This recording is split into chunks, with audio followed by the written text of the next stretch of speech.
Hello everyone, कैसे हो आप सभी। होप्स आप सभी बच्चे बहुत अच्छे होंगे और आप सभी बच्चों की एग्ज़ाम की परीक्षा की तैयारी भी बहुत अच्छी चल रही होगी। और जो आपके अभी तक एग्ज़ाम वगैरह हुए हैं पॉलिटिकल वगैरह हिस्ट्री वगैरह के, ठीक, तो उसमें भी रिस्पांस आप लोगों का काफ़ी अच्छा है। हिस्ट्री वगैरह का जो अभी 26 तारीख को एनसीओ वालों का हिस्ट्री का 26 तारीख को जो एग्ज़ाम था, उसमें से काफ़ी बच्चों ने जो अपना एग्ज़ाम दिया है उसमें से जो अधिकतर क्वेश्चन आया था उस परीक्षा में वो वही आए थे जो हमने आपको सजेस्ट किए थे। यानी कि हमारी इंपॉर्टेंट क्वेश्चन की वीडियोज़ भी देख करके आप अपना सिलेबस एक हफ्ते के अंदर कवर कर सकते हो और अपने परीक्षा की तैयारी अच्छे से कर सकते हो। बस ये है कि वीडियो में आप वीडियो को एंड तक देखो और वीडियो के साथ एंड तक बने रहो और एक ही चीज़ को ध्यान से सुनो, बस, और कुछ नहीं करना है आपको, इतना काम ही करना है। उसके अलावा अगर आपने अभी भी टेलीग्राम ग्रुप ज्वाइन नहीं कर रखा है, कोई डाउट है, कोई क्वेरी है, तो आप हमसे वहाँ पूछ सकते हो। टेलीग्राम पर जाकर के आप सर्च करना फ्री स्टडी DM23। जैसे आप ये सर्च करोगे आपको हमारे चैनल का यूज़र नेम मिल जाएगा, वहाँ जाकर के आप ज्वाइन कर सकते हो। लिंक आपको हालांकि डिस्क्रिप्शन में भी मिल जाएगा। ये करने के बाद आपको कोई भी डाउट हो, कोई क्वेरी हो, तो आप हमसे वहाँ पूछ सकते हो। और फिलहाल के लिए स्टार्ट करते हैं इस वीडियो में। और इस वीडियो में मैं लेकर के आई हूँ इम्पॉर्टेंट क्वेश्चन पॉलिटिकल साइंस की। अगर आपने ये वीडियो एंड तक देख ली, मैं लिटरली बता रही हूँ आपको, इसके अलावा एग्ज़ाम में एक क्वेश्चन बाहर से नहीं आएगा, इसकी गारंटी हम दे रहे हैं। 110% की आपको गारंटी मिल रही है।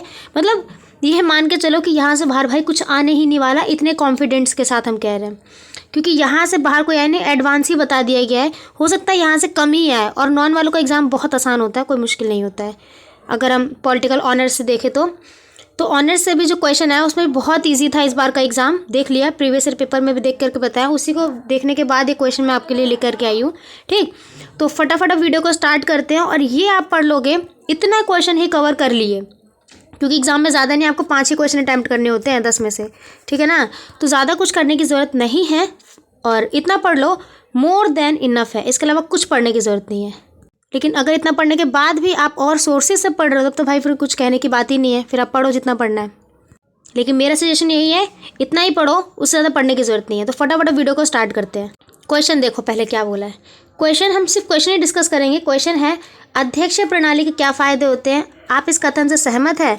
अध्यक्षीय प्रणाली सरकार को मजबूत नेतृत्व प्रदान करती है। कैसे? अब देखो, किसी भी आंसर को लिखने के 3 तरीके होते हैं। हर आंसर को 3 तरीकों से लिखना। सबसे पहले उसका इंट्रो, फिर बॉडी और फिर कंक्लूजन यानी कि निष्कर्ष। इसमें आपको भूमिका बनानी होगी अध्यक्ष प्रणाली की। अध्यक्ष प्रणाली बता देना, फायदे पूछे यानी कि उसकी विशेषता पूछिए, विशेषता बता देना आप आराम से, ठीक है ना। ये क्वेश्चन आपको हमारे टेलीग्राम ग्रुप पर मिल जाएगा आंसर, वहाँ से जाकर के आप अभी भी समय है ज्वाइन कर लो।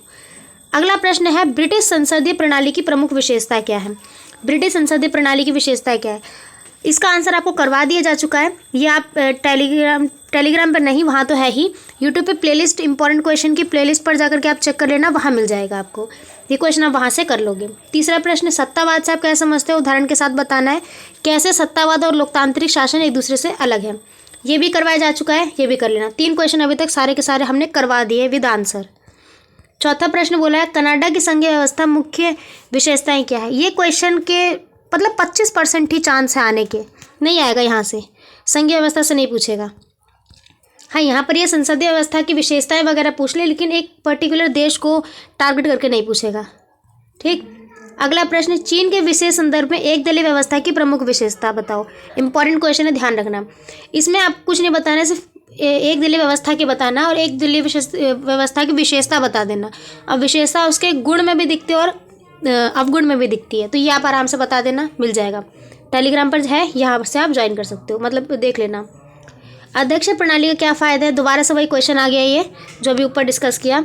लोकतांत्रिक शासन में राजनीतिक दलों की क्या भूमिका होती है। बहुदलीय और एक दलीय पद्धतियों में अंतर बताओ, ये इंपॉर्टेंट है, यहाँ से आएगा। इसमें हमने जो यहाँ पर पढ़ा था 3 पार्टीज़ के बारे में पढ़ा था, एक दल, 2 दल और बहुदल। तीनों ही इंपॉर्टेंट है, कहीं से भी आ सकता है क्वेश्चन, ये भी कर लेना। आंसर इसका करवाया जा चुका है, वहाँ से आप देख लेना, आंसर आपको प्लेलिस्ट में मिल जाएगा इंपॉर्टेंट क्वेश्चन की। अगला प्रश्न, क्या आपके विचार में अनुपातिक प्रतिनिधित्व प्रणाली अन्य चुनाव प्रणालियों में श्रेष्ठ है। कारण बताइए। इसके भी 25% चांस है एग्जाम में आने का। एग्जाम में आ भी गया तो भी कोई दिक्कत नहीं, आराम से कर लोगे। चीन और कनाडा के संदर्भ में संघात्मक और एकात्मक शासन प्रणाली में अंतर बताना है, ये भी कर लोगे। लोकतंत्र क्या है, सत्तावाद और लोकतंत्र के लोकतांत्रिक रूप बताओ। ये जो आपका सत्तावाद वाला प्रश्न था ये वही है, ठीक। सत्तावाद और लोकतांत्रिक के बीच में आंसर बता देना, आप अंतर बता देना, ठीक। क्वेश्चन थोड़ा घुमाया हुआ है बस, और कुछ नहीं। चीन के विशेष संदर्भ में एक दलीय व्यवस्था, वही क्वेश्चन दोबारा रिपीट हो गया। अमेरिका के राष्ट्रपति की बढ़ती शक्ति, इसका आंसर भी आपको मिल जाएगा, इंपॉर्टेंट क्वेश्चन की प्लेलिस्ट में जाके चेक कर लेना। ब्रिटिश संसदीय व्यवस्था में प्रधानमंत्री की शक्ति, ये भी कर लेना, वहाँ पर बताया गया है इंपॉर्टेंट क्वेश्चन की प्लेलिस्ट में।